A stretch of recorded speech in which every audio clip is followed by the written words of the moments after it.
3 dari 5 pengantar jenazah yang diduga menganiaya dosen Politeknik Akademi Teknik Industri Makassar, Dr. Muhammad Setiawan Sukardin, ditetapkan tersangka. Ketiganya, MR, 17 tahun, R, 24 tahun, dan FA, 23 tahun, warga Jalan Peta Punggawa, Kecamatan Talo, Makassar. Mereka ditetapkan tersangka lantaran dianggap terbukti melakukan penganiayaan dan penrusakan secara bersama-sama. Ini kasus pasal 170 ayat 1 KUH pidana, yaitu penganiayaan secara bersama-sama di muka umum dengan penrusakan, kata Kapolsek Talo, Kompol Saharudin ditemui di kantornya, Kamis, tanggal 16 Desember tahun 2021, siang.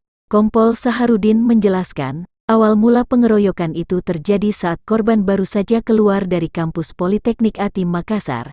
Selasa lalu, ia yang melintas di Jalan Sunu, Kecamatan Talo, berpapasan dengan rombongan pengantar jenazah.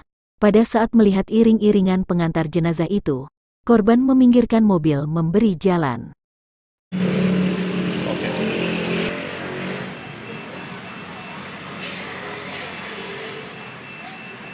Benar.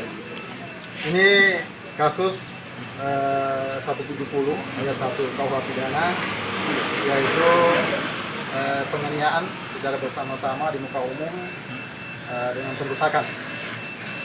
Itu saat kejadian mereka gimana, kalau bisa ceritakan sedikit kejadiannya saat? Ini kejadiannya pada hari Selasa sekitar pukul 15.50 di Jalan Sunu, tepatnya di depan SMA 17. Rombongan pengantar jenazah dari Peta Punggawa menuju ke kuburan Baruwangi Panampung.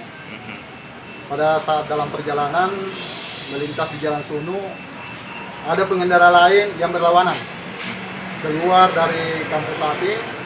Ternyata yang bersangkutan adalah dosen dari kampus tersebut atas nama Dr. Muhammad Setiawan. Pada saat yang bersangkutan melihat rombongan pengantar jenazah, serta-merta meminggirkan kendaraannya. Namun pada saat terpinggirkan, rombongan pengantar jenazah ini tetap menghampiri korban. Kemudian ada beberapa dari mereka menendang mobilnya korban, kemudian memukuli, sehingga terjadilah penganiayaan dan perusakan di Jalan Sunu tersebut. Ketika pelaku ini memang pelaku utama kemudian atau ikut terlibat mereka ini?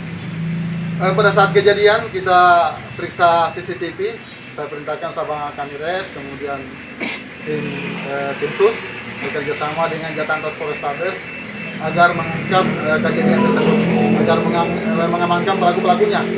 Alhamdulillah setelah diperiksa CCTV yang ada beberapa orang yang kita kenal. Salah satunya adalah atas nama si Aco ini. Kemudian kita melakukan penangkapan. Dari keterangan tersangka tersebut, kita mendapatkan bahwa ada lagi beberapa yang melakukan penganiayaan, perusakan di alamat ini. Sehingga pada malam itu sekitar pukul 4 malam kita berhasil mengamankan 4 orang. Kemudian semalam lagi kita berhasil mengamankan 1 orang lagi. Sehingga ada 5 orang yang kita amankan. Dari 5 orang ini setelah kita lakukan pemeriksaan, terdapat 3 orang yang kita tetapkan sebagai tersangka. Dan yang tidak untuk kemungkinan ada penambahan tersangka baru, kita yang lebih banyak. Betul.